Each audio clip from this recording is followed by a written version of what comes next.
Assalamualaikum warahmatullahi wabarakatuh. Perkenalkan, nama saya Ulfa Damayanti dengan NIM 200222063. Pada video kali ini, saya akan mempresentasikan materi terkait partisipasi masyarakat daerah. Baik, yang pertama, konsep partisipasi masyarakat. Kata partisipasi sering dikaitkan dengan kegiatan-kegiatan yang berhubungan dengan pembangunan, pengambilan keputusan, kebijakan, dan pelayanan pemerintah. Partisipasi itu memiliki arti yang penting dalam kegiatan pembangunan.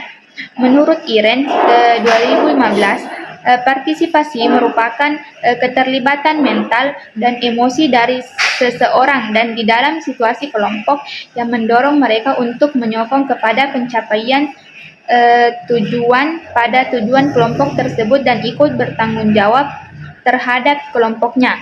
Nah, itu bertujuan untuk memenuhi kebutuhan yang diinginkan oleh masyarakat. Menurut Tenraha, partisipasi sebagai pengambilan bagian dalam kegiatan bersama dalam pencapaian hasil dari program pembangunan yang tidak mencapai sasaran karena kurangnya partisipasi masyarakat. Keadaan ini dapat terjadi karena beberapa sebab antara lain, yang pertama, pembangunan hanya menguntungkan segolongan kecil masyarakat dan tidak menguntungkan rakyat banyak. Yang kedua, pembangunan meskipun dimaksud menguntungkan rakyat banyak, tetapi rakyat kurang memahami maksud itu. Yang ketiga, pembangunan dimaksud untuk menguntungkan rakyat dan rakyat dapat memahaminya, tetapi cara pelaksanaannya tidak sesuai dengan pemahaman mereka. Kemudian, bentuk-bentuk partisipasi yang terbagi menjadi dua. Yang pertama, partisipasi vertikal. Disebut partisipasi vertikal karena terjadi dalam bentuk kondisi tertentu. Masyarakat terlibat atau mengambil bagian dalam suatu program pihak lain dalam hubungan di mana masyarakat berada sebagai status bawahan, pengikut atau klien. Kedua, partisipasi horizontal.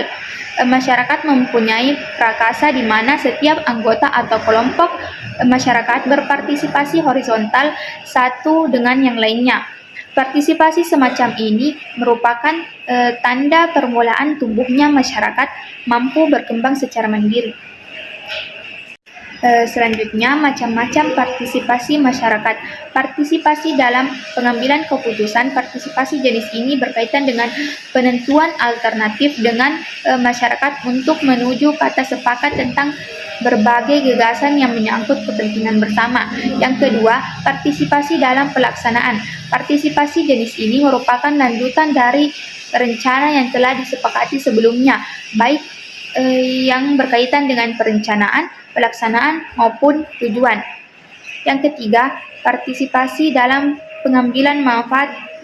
Partisipasi jenis ini tidak terlepas dari kualitas maupun kuantitas dari hasil pelaksanaan program yang bisa dicapai.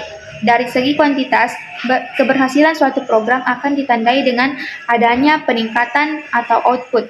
Sedangkan dari segi kualitas dapat dilihat seberapa besar persentase keberhasilan program yang dilaksanakan, apakah sesuai dengan target yang telah ditetapkan atau tidak. Yang terakhir adalah partisipasi dalam evaluasi. Partisipasi jenis ini berkaitan dengan masalah pelaksanaan program secara menyeluruh. Partisipasi ini bertujuan untuk mengetahui apakah pelaksanaan program telah sesuai dengan rencana yang ditetapkan atau ada penyimpangan.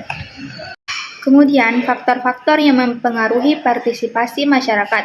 Yang pertama, faktor internal. Menurut Slamet, faktor-faktor internal ada berasal dalam kelompok masyarakat sendiri, yaitu individu-individu dan kesatuan kelompok di dalamnya. Tingkah laku individu berhubungan erat atau ditentukan oleh ciri-ciri sosiologi seperti umur, jenis kelamin, pengetahuan, pekerjaan atau penghasilan. Secara teoritis terdapat hubungan antara ciri-ciri individu dengan tingkat partisipasi seperti usia, tingkat pendidikan, jenis pekerjaan, lamanya menjadi anggota masyarakat, besarnya pendapatan, keterlibatan dalam kegiatan pembangunan akan sangat berpengaruh pada partisipasi. Yang kedua, faktor eksternal. Menurut Sunarti dalam jurnal Tata Loka 2003, faktor-faktor eksternal ini dapat dikatakan petaruh atau stakeholder, yaitu semua pihak yang berkepentingan dan mempunyai pengaruh yang sangat signifikan atau mempunyai posisi penting guna kesuksesan program.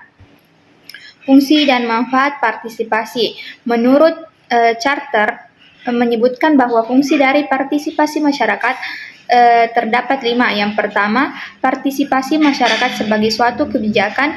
Yang kedua, partisipasi masyarakat sebagai suatu strategi. Yang ketiga, partisipasi masyarakat sebagai alat komunikasi. Yang keempat, partisipasi masyarakat sebagai alat penyelesaian sengketa. Dan yang terakhir adalah partisipasi masyarakat sebagai terapi. Adapun manfaat dari partisipasi masyarakat adalah ada 7. Yang pertama, menuju masyarakat yang lebih bertanggung jawab. Yang kedua, meningkatkan proses belajar. Yang ketiga,